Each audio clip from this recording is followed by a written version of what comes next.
prevalence using opioid-related emergency department visits, and we believe that this is a reliable indicator of opioid use prevalence for two reasons. Firstly, individuals visiting the emergency department for opioid-related reasons are likely to have been either exposed to opioid use prior to their visit, or there may be cases where individuals are exposed to opioids for the first time as a result of their emergency department visit, and this might be due to the administration of opioids as pain medication or for other medical reasons.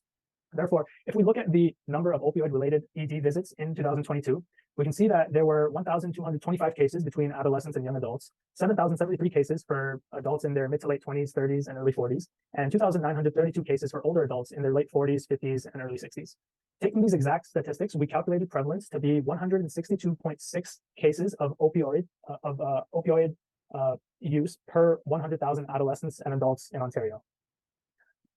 Interestingly enough, that study that we mentioned, published in 2017, looking at Canadians in, that study that was published in 2022, looking at Canadians in 2017, shows that on line graph shows the number of emergency department visits related to opioid cases in Ontario over the years. And as you can see, there is a very significant increase between the end of 2016 to 2017.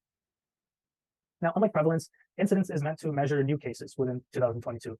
And this was done through analyzing the number of hospitalization cases related to opioid and narcotics. Really quickly, hospitalization can be defined as when an individual is admitted into a hospital for treatment. And in 2022, we found that the incidence rate was 22.8 new opioid-related cases per 100,000 adolescents and adults in Ontario in 2022. Now, lastly, measuring mortality was much simpler than our last two indicators, as we're only focusing on the number of opioid-related deaths.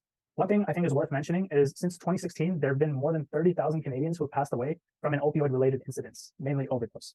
In 2022, there were 160 deaths among adolescents and young adults, 1,291 deaths among adults in their mid to late 20s, 30s, and early 40s, and 962 deaths among adults in their mid to late 40s, 50s, and early 60s, totaling for a count of 2,413 opioid-related deaths among adolescents and adults in Ontario. Therefore, we calculated the mortality rate to be 34.9 opioid-related deaths per 100,000 adolescents and adults in Ontario in 2022.